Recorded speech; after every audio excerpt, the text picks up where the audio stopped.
Charline. Bonjour Charline. Bonjour Brigitte, bonjour Hugues. Bonjour. Merci d'être avec nous Charline. Avec grand plaisir, ça fait un moment que je ne vous ai pas eu, je suis ravie. Mais moi aussi, je suis ravie de vous retrouver. Alors, Mais oui. Charline, j'ai souvenir, parce que vous avez témoigné plusieurs fois déjà, j'ai souvenir que vous êtes une grande amoureuse, une femme libre, sexuellement active. Et Oui. aujourd'hui, vous semblez avoir rencontré une difficulté parce que vous désiriez un enfant avec l'homme avec qui vous étiez, qui lui n'en voulait pas, hein, c'est ça ? Absolument, eh ben oui. Alors, je vous avais eu, au début de notre histoire, je vous avais raconté ma folie parce que j'étais effectivement follement amoureuse d'un homme un peu plus âgé que moi. Et ça s'est mal terminé. Et votre sujet tombe très bien, c'est pour ça que j'ai tenu à intervenir. Parce que principalement, est-ce que je me suis trompée ou est-ce qu'il s'est menti ou est-ce qu'il m'a menti, je ne sais pas. Mais principalement, c'est parce que finalement, il ne voulait pas d'enfant. Et moi, c'est peu de temps après l'avoir rencontré que ça s'est réveillé. J'ai eu un désir d'enfant très tard. C'était pas mon projet vital et personnel. Et puis au-delà de 35 ans, je l'ai rencontré, oui, dans ces eaux-là. Et ça s'est réveillé. Et je pensais qu'on était sur la même longueur d'onde. On a vécu une très belle histoire de près de 6 ans. Mais avec les derniers mois ou la dernière année, enfin, ces conflits-là, un petit peu de problèmes de santé. Et finalement, ça s'est révélé qu'il y aurait puisque dans le fond, il n'en voulait pas, quoi. Donc, j'ai pris une décision complètement liée à l'arrivée de ma quarantaine, avec tous les sentiments que j'ai. J'ai décidé de prendre le risque de ne jamais en avoir autrement, avec une autre histoire, mais peut-être d'en avoir plutôt que d'être certaine, et du coup de ne pas en avoir et de lui reprocher tout le reste de ma vie. Si j'avais été plus jeune, peut-être que, mais... Et du coup, alors, donc vous l'avez quitté à cause de ce désir qui n'était pas partagé, hein, c'est bien ça. Oui. Alors il y a quelque chose que je trouve très intéressant, Charline, et je vous propose d'y réfléchir le temps de la pause. J'ai l'impression que le fait d'être très amoureuse, c'est peut-être ça qui a réveillé ce désir d'enfant, et c'est tout à votre honneur, parce que j'ai toujours trouvé que le plus beau désir d'enfant, c'était le désir justement de créer quelque chose d'un amour commun. Je pense qu'Hugues Rennes est certainement d'accord avec moi, non Hugues ? Ah oui, tout à fait. S'il y a une entente du couple, plus le couple est en entente ensemble, mieux ce sera pour l'enfant, et on a envie de créer ensemble quelque chose, que ce soit un enfant ou quelque chose d'un peu différent, plutôt de création. On a envie de faire quelque chose ensemble, c'est normal. Faire entrer le troisième dans une relation duel, c'est quelque chose qui est dans l'évolution naturelle des choses.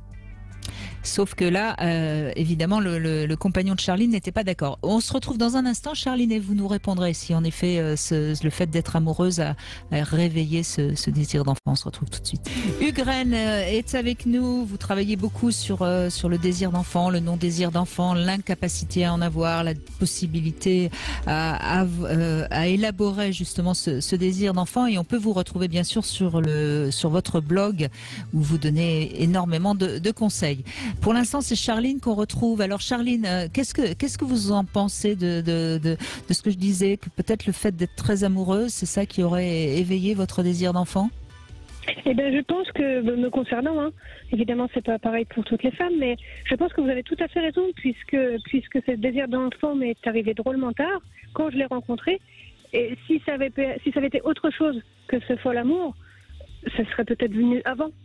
J'ai déjà eu des amours précédemment, mais là, enfin, le fol amour a sûrement fait que, enfin, je pensais que c'était le moment, enfin, je pensais que c'était le bon, enfin, je sais pas précisément quoi, et je pense qu'effectivement, ça a dû se réveiller à ce moment-là. Ça doit être lié, oui. En tout cas, c'était certainement vrai pour vous. Alors après, le problème, c'est évidemment quand c'est pas réciproque, ce sentiment de ça y est, que c'est le moment, qu'on peut mettre au monde un petit être et être deux pour l'élever. Moi, de mon côté, j'ai essayé longtemps de le rassurer parce que les réticences qu'il avait, je les comprenais. Il avait des enfants déjà ou pas ? Oui, de grands enfants. Oui, donc c'était peut-être ça l'obstacle. Il n'avait pas envie de remettre le couvert. Oui, véritablement. C'est pas très élégant, mais c'est ça.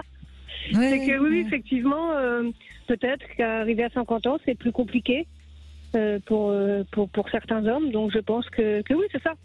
Alors sûrement plein d'autres petites choses que je ne saurais pas définir, mais ça principalement, oui. Oui, justement, Hugues, vous avez entendu ce genre de confidence. Qu'est-ce que vous en avez à nous dire ? Peut-être qu'en effet, ils n'étaient pas au même endroit de leur histoire, puisque si j'entends bien, ce monsieur avait donc des enfants, donc de son côté, cette expérience avait déjà été faite. Après, bon, peut-être qu'ils ont fait ça entre eux, hein, Charline et son ami, mais je crois que derrière le désir d'enfant, comme vous l'avez dit tout à l'heure, juste il y a quelques secondes, là, il y a toute une élaboration à faire, parce que le désir d'enfant, c'est une espèce de tableau général dont on ne sait pas trop de quoi il est composé. Et en fait, il est composé de multiples forces. Et je crois que si on veut vraiment aller au bout des choses dans un couple, il faut élaborer ce désir d'enfant. On l'a déjà dit de nombreuses fois à l'antenne, c'est-à-dire essayer d'y voir clair. Parce que derrière le désir d'enfant, il peut y avoir un projet, il peut y avoir un besoin, il peut y avoir une exigence, il peut y avoir plein de choses qui sont plus ou moins bien accordées, non seulement plus ou moins bien accordées, mais plus ou moins bien licites. On sait par exemple que quelquefois on fait porter sur l'enfant des exigences qui ne lui appartiendraient pas, qui ne doivent pas lui appartenir. Et donc il y a des choses de plus en plus qu'il va falloir essayer d'éclaircir par rapport à ce désir d'enfant. Peut-être que ça a été fait par Charline, peut-être, je ne sais pas. Mais et là on arrive sur quelque chose qui est plus clair et où on peut savoir si on est d'accord ou pas d'accord. Parce que si on dit juste moi j'ai un désir, toi tu n'en as pas un désir, on ne va pas dans la profondeur de ce désir d'enfant. Et ça, c'est un peu dommageable pour soi-même, pour l'autre et pour le projet.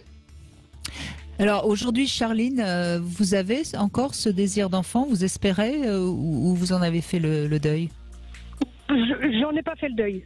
Je suis complètement consciente que peut-être je n'aurai jamais d'enfant et que je n'aurai probablement pas ma propre famille, mais je sais que c'est encore possible. Je n'ai pas tiré un trait définitif.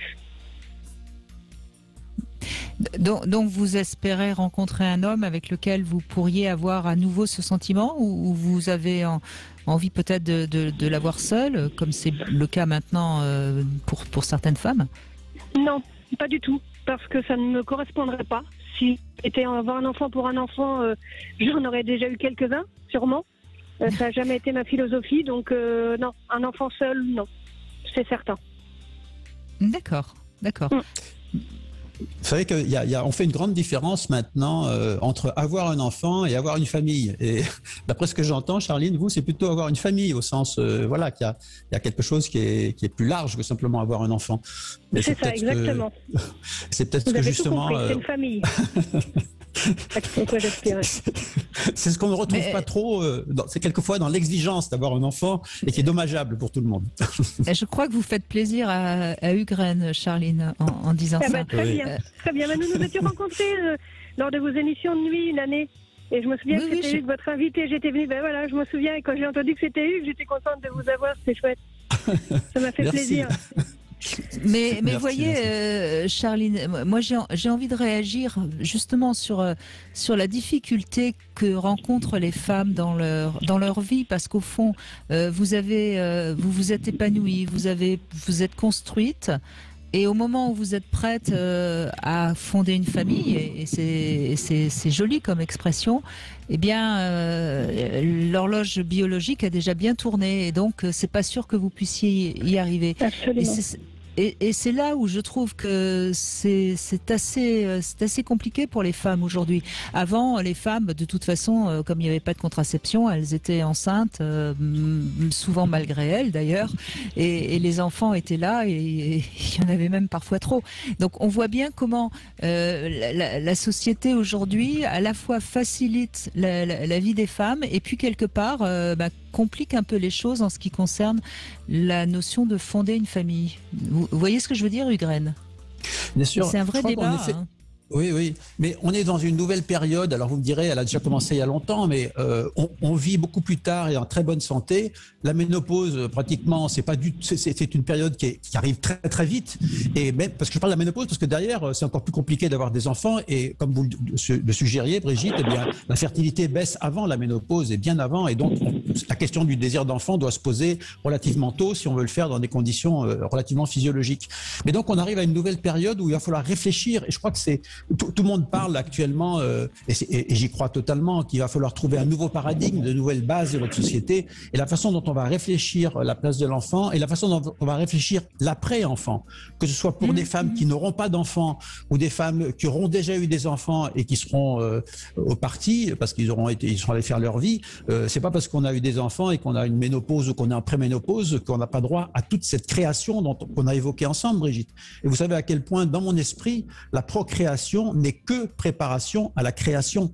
Et que cette chose, il va falloir vraiment la réfléchir, penser à quel point la vie a besoin que chacun de nous crée quelque chose, participe à la vie dans ce qu'elle a de plus beau, de magnifique, avec tout ce qu'elle a créé, dans le minéral, le végétal, l'animal, dans tout ce qui est l'humain, bien évidemment. Donc il va falloir participer à la vie d'une autre façon que de faire des enfants. Et ça, c'est promis à toutes les femmes, avec certaines qui vont passer par la procréation. Voilà. C'est un vrai non, mais je crois que c'est un vrai débat de société et je trouve, Charline, que votre témoignage est intéressant et vraiment je vous félicite parce que vous avez compris ce que c'était qu'être femme. Vous avez d'abord essayé de vous construire dans votre identité féminine et puis ensuite vous avez été amoureuse, vous avez eu envie de fonder une famille. Malheureusement, c'était pas réciproque. Et puis, aujourd'hui, vous acceptez éventuellement de ne pas pouvoir fonder cette famille parce que avoir un enfant à tout prix, c'est pas ça votre objectif. Donc, exactement. C'est bien. Bravo. Merci beaucoup. Merci, Charline. Et puis, je vous souhaite tout le bonheur du monde. J'aime bien cette chanson.